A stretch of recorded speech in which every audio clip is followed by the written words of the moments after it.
Guru besar. Patah dua kata daripada guru besar, kata-kata semangat akhir tahun. Assalamualaikum warahmatullahi wabarakatuh. Selamat bercuti. Jaga diri baik-baik. Jumpa pada tahun 2026. Baik. Selamat tinggal. Bye-bye. Wan dan Nik Kamaria. Orang paling gagah. PK1. Fakulti kita, Cik Yus, yang telah menyediakan jamuan akhir tahun. Dan tak lupa juga terima kasih pada semua cikgu-cikgu. Dan memang terbaiklah. Tapi untuk 2026 lagi kena mantap dan baik. InsyaAllah. Ustazah Nurliza. Aduh. Jamuan hari akhir ni Cikgu Ding.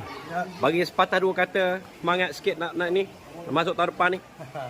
Alhamdulillah. Assalamualaikum warahmatullahi wabarakatuh. Waalaikumsalam. Hari ini hari terakhir kita bagi tahun 2025. Selamat bercuti pada semua guru, semua pelajar. Terima kasih atas aktiviti kita tahun 2025 yang telah berjaya dijalankan dengan jayanya.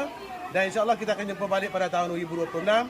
Selamat bercuti semua. Terima kasih. InsyaAllah. Terima kasih Cikgu Zainuddin. PKko.